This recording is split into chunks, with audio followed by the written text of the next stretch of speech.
Grants.gov is so fun, said no one ever. You're trying to understand the Grants.gov workspace and how to find your grant application and all the things. This video is all about breaking down how to navigate the workspace, being able to find a grant application, a couple of my favorite pro tip moves so you know how to make the most of it in 2025 in pulling through that federal money. In this video, I'm not gonna go through how to set up a workspace, and I know that that's a headache for many of you. I have a separate video about that Coach Haley did, so go check it out if that's where you're at. Otherwise, I'm gonna assume you have your workspace set up. We know what grant we're going after, and we're gonna dive right in. I'm gonna be using a federal grant application that we recently submitted to the Institute of Museum and Library Services. That will be our example. We submitted this for a $25,000 grant and a $190,000 grant with two of their different programs that were due on the same day. Here I am at the Grants.gov page. I'm gonna go log in. The password process is ridiculous. This is where having a password management system is gonna go a really, really long way. I use 1Password. Honestly, it's just useful for your life. First off, let's talk about searching for grants. I do not recommend using Grants.gov as a grant database. It can be useful. You can have fun going and looking around, but on the whole, I recommend using Instrumental. Or if you know what your sector is, you do ag grants, go to the US Department of Agriculture's website. The department-specific websites will have great information. And if you don't know what is the right opportunity, start at Instrumental. But let's say you are in here and you're actually trying to find your grant application so you can apply. On the upper left-hand side, you're gonna see there's keywords, opportunity number, and assistant listings. The keyword search sucks. I'm just gonna tell you right now, not useful. When it says opportunity number, that's confusing because it actually includes a lot of letters. I'm just gonna use keywords and I'm gonna go for Museum of America. Since I know what agency I'm applying for, I'm gonna roll down here and hit that in the agency specifically. All Institute of Museum and Library Services. That brought me up with 3 grant programs, but those are for forecasted and posted. I actually need the archived ones and closed so I can find the ones that would have just been closed. This is it, the Museums for America. When you get this general information page, the funding opportunity number that has more letters than numbers, you need to keep that somewhere super handy. I would often just write these on a Post-it and have it on my desk just so I could easily see it when I was trying to get back to this page. You're gonna save that, and then the other thing that's important is the assistant listings. That's here, 45.3L1. They used to call this the CDFA. One of 5 changes they made to Grants.gov last year included that, so just recognize when you hear the assistant listings, that's what it is. Favorite party trick, you guys? How much money should you apply for with a federal grant is to do this. I take the estimated total program funding, which is about 22 million. We're gonna do some math. 22 million, and I'm gonna divide it by the expected number of awards, which is 122. That gives me about 178,000 is the average award size. When you look at this and you see the award ceiling says 250,000, lots of people are like, yeah, they try to apply for the max amount and then you get turned down because why would they fund you? They could have help fund 2 other organizations instead, twice the impact. When you see an award ceiling and an award floor, don't be fooled by those ranges. Always anchor yourself in the average number of awards expected to be made and be within a 10 to 20% at most deviation from that number. The average is 178,000 here. We applied for a grant for 190,000. We're safely in that range. When I'm in this page, I can go to version history. Sometimes if they're gonna publish any sort of updates, you wanna be popping in here and seeing if there's any changes. Like they did do an emergency disaster extension because of certain areas of the country that were impacted with hurricanes this fall. You want to be able to see that. Otherwise, you'd go into the related documents, download the entire zip file with everything you need to know about that grant. Inside there is your funding announcements. Those are your North Star guidelines. Let's say I know that I want to apply for this grant program. I would hit apply, but because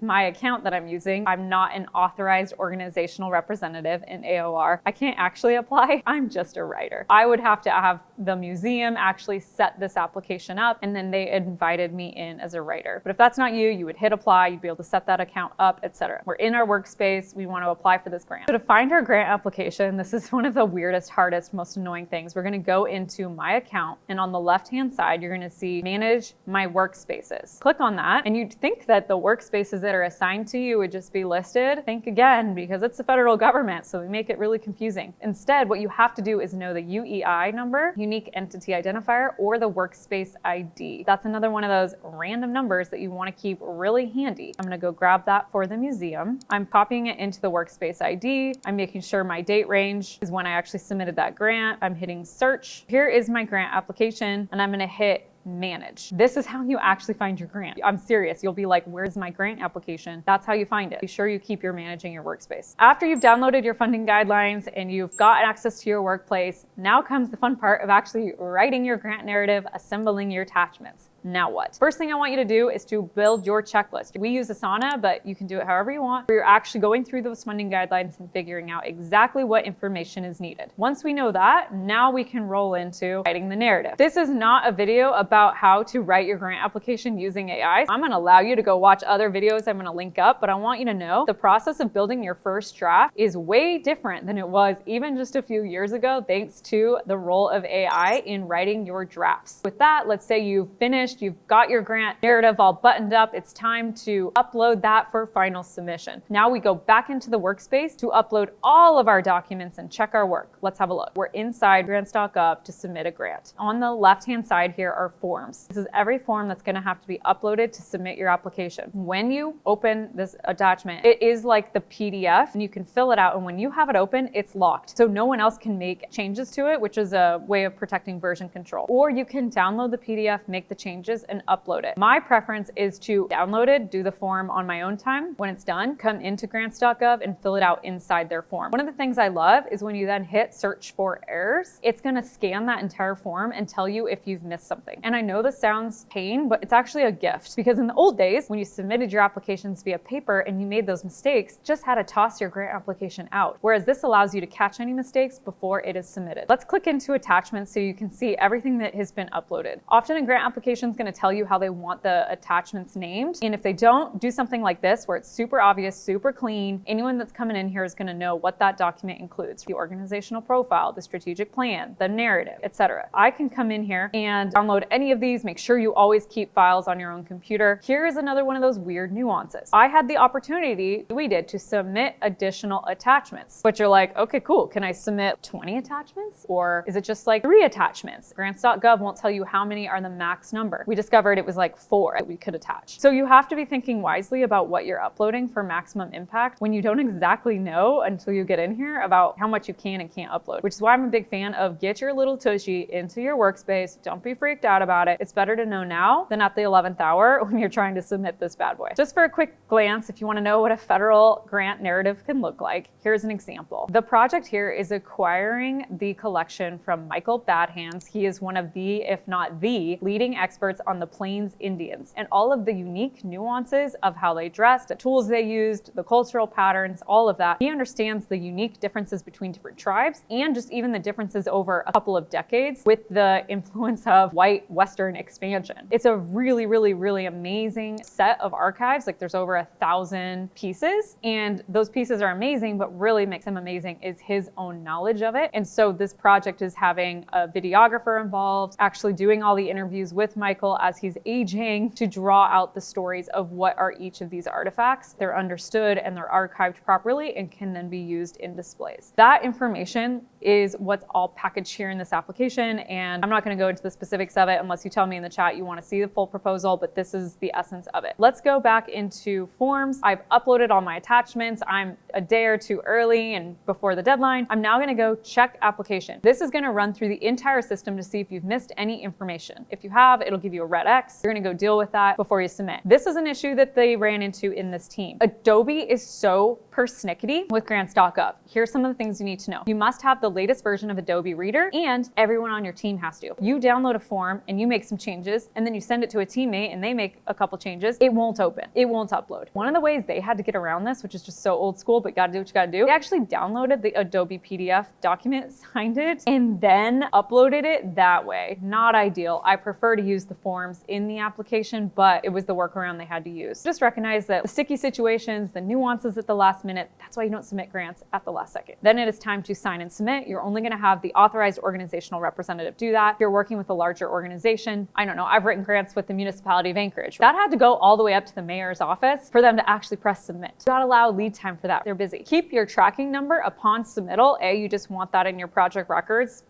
but also you're gonna need that number to track the status of the grant application as it works its way through the system. And once you have submitted your grant proposal, you, my friend, are a grant writing unicorn. The thing I need you to know is that when you submit that grant application, you probably haven't slept recently. You probably probably haven't taken a shower, and you might have been getting into the cookie jar and eating a little bit too much sugar. Now is the time to exercise what we call soul care, i.e. self-care, making sure that you're calming your nervous system. It's very nerve-wracking submitting these federal grants and hoping you have not made any mistakes, which obviously we show you how to not make those, but I just want you to know it's intense to submit a federal grant. And once you've done that, be sure to go celebrate because it's a big accomplishment. See you in the next video.